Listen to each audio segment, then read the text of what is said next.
এক বাবা এসে বললেন, উমরে ফারুক আমার ছেলে কথা শোনে না, বেয়াদব। উমরে ফারুক ছেলেরে ডাকলেন, বাবা তুমি তোমার আব্বাজানের কথা শোনো না, এটা তো কবিরা গুনাহ। ছেলে বলে, উমরে ফারুক সব দায় দায়িত্ব আল্লাহ ছেলে মেয়েদেরকে দিয়েছে, বাবা মাকে কোনো দায়িত্ব দেয় নাই। উমরে ফারুক বললেন, অবশ্যই দায়িত্ব দিয়েছে। তাহলে বলেন আমার বাবার দায়িত্ব কি? উনি বললেন, প্রাইমারিলি প্রথমত 3 দায়িত্ব। পৃথিবীর প্রতিটি বাবার উচিত ছেলেদের মেয়েদের জন্য ভালো মায়ের ব্যবস্থা করা। 2 নম্বরে সুন্দর তার একটা নাম রেখে দেয়া। 3 নাম্বার তার আল্লাহর কিতাব শিক্ষা দেওয়া। এবার ছেলেকে আমার আব্বা 3টার একটাও করে নাই।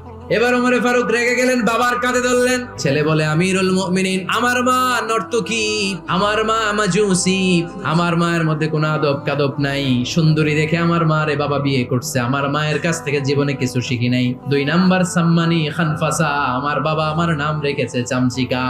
ওয়ালাম ইউআল্লিমনি হারফাম মিন কিতাবিল্লাহ, আমিরুল মুমিনিন, শুধু তাই না, আল্লাহর কোরআনের একটা অক্ষর আমার বাবা কোনোদিন আমারে শিক্ষা দেয় না। ওমর ফারুক রেগে গেলেন, এবার বাপের কান্দে দইরা মারতে শুরু করলেন। তুই ফুলার নামে